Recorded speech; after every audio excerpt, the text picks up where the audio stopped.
ഇവന്മാരുടെയൊക്കെ cinema ഇനി ആർക്കും കാണണം തോന്നുകയാണെങ്കിൽ ആ സമയം കൊണ്ട് പോയിട്ട് വല്ല തെരുവ് നായകൾക്കും ഭക്ഷണം വാങ്ങിച്ചു കൊടുക്കാൻ മറക്കല്ലേ, പുണ്യം കിട്ടും.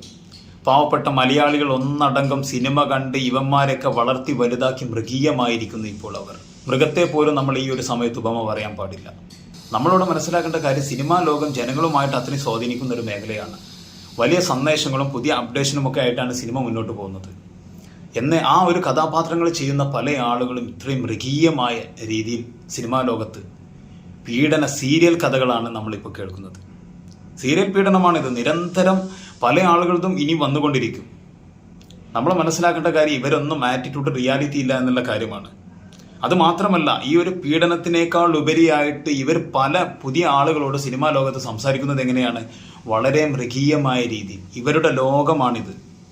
ഇവന്മാരുടെ സിനിമയൊന്നും ഒരിക്കലും നമ്മൾ കാണരുത്. പാവപ്പെട്ട മലയാളികൾ ഇല്ലാത്ത പണവും കൊടുത്ത് സിനിമ കണ്ട് വളർത്തി വലുതാക്കിയ ആളുകളാണ് ഇവർ.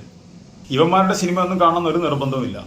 നമ്മൾ മനസ്സിലാക്കേണ്ട കാര്യം, സിനിമ കണ്ടില്ല എന്ന് വെച്ച് ഒന്നും വരാൻ പോകുന്നില്ല. അതായത് ഞാൻ അവസാനമായി സിനിമ കണ്ട് 2014 എനിക്കിതുവരെ ഒരു കുറവുണ്ടായിട്ടില്ല. നമ്മൾ മനസ്സിലാക്കുക, മുന്നോട്ട് നീങ്ങുക. ഇങ്ങനെയുള്ള ഭീകരന്മാരെ ഇനി നമ്മുടെ സമൂഹത്തിൽ വളർത്താതിരിക്കുക. Change your day, change your life.